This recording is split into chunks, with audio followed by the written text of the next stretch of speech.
Hi everybody, and welcome back to my Herbal Spotlight series here on Instagram.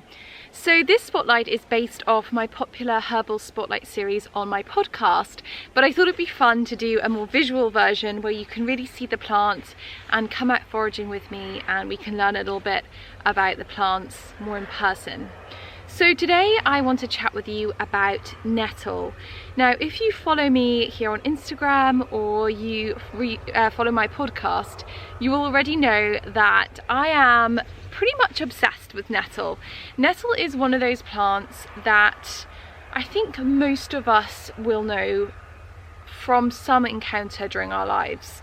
I know my first encounter with nettle was very likely getting stung by it during adventures in the countryside when I was growing up. And I never really thought much about nettle except that it was a bit of a hindrance to my adventures. And I spent most of my time looking for dock leaves to rub against my skin once I got stung as a kind of makeshift poultice. And I did know it was edible. I remember my dad telling me that you can make soup out of it, and I'm pretty sure he tried to make a soup once. Not that sure I actually ate it. But apart from that, I sort of discarded nettle. Then in later life, I got to know nettle really, really well, and now it's one of those plants that I am constantly foraging. I eat it every day, and it's just a real friend now, and I don't even mind the sting so much. So the first thing about nettle is it does grow pretty well in the UK and Ireland, so if you live in this part of the world you'll definitely know it really well. It's got square stems and it's covered in these spiky stings, and the stings are full of formic acid, which is why it kind of hurts when you get stung by it. But actually it was used as a natural pain reliever and a circulatory sort of tonic, I guess, way back in the Roman times they actually used it that way. And apparently soldiers, when they were in the UK from Rome, would put nettle in their boots to kind of warm up their feet because they found it so cold over here. So nettle is a plant that's full of really interesting sort of folklore and stories, so definitely look it up and get to know it. Another interesting thing about nettle is that it's used for so many different things. It's used as a cloth. The fibres are actually woven into a cloth, and it's been used for centuries as an incredible tonic and food.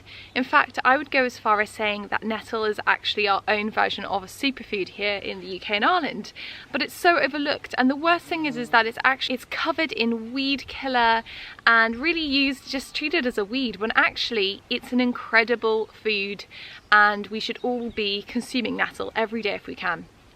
So nettle is pretty easy to identify. I'll show you one of the leaves here. I've got my gloves today because I don't really want to get stung too much. So here we go. You can see the leaf there. It's got almost like a heart shape at the bottom, and then it's tapered to a little tip there. It's deeply toothed and it's coated in stings, and you can see the stings really clearly.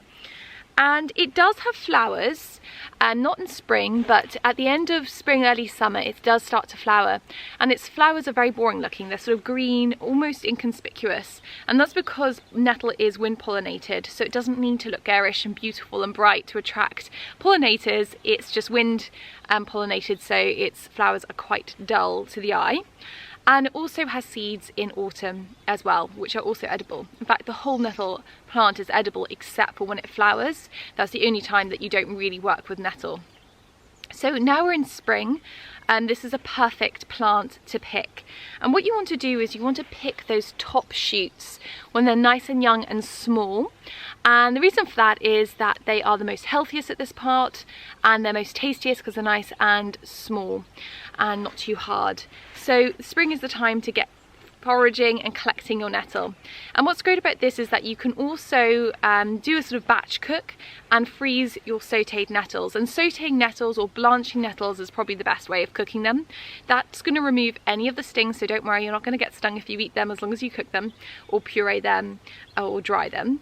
And yeah, that's one of my favorite ways of doing it. Just blanch them or saute them, and then you can freeze them in sort of batches, and you can use them as a really tasty spinach substitute and a really good healthy green to incorporate into your daily diet. You can also use them in soups that way as well. Cook them up with potatoes, really tasty, blitzed up. And of course you can dry them and use them as tea as well, and I love nettle tea. I think it's probably my favourite herbal tea of all time. Just straight up nettle. It's creamy, it's earthy, it's quite rich, and it's absolutely chock-a-block full of healthy minerals that really do boost the system. It's really well known as a sort of great tonic for the convalescing or for pregnant or lactating women, because it's so full of amazing minerals and iron as well. It's a really good system booster, all body tonic, so definitely get nettle into you through a tea or through a soup or just through a tasty green on the side of your plate. If you want to learn more about nettle, I do have the podcast episode, which you can find by searching Nature and Nourish on iTunes or anywhere that you listen to podcasts, and you can learn a little bit more about it and other ways that I like to use it. But I hope you found this video interesting, and I hope it's inspired you to get out and fill your baskets with nettle and start eating them every single day. Thanks for watching, everybody. Bye!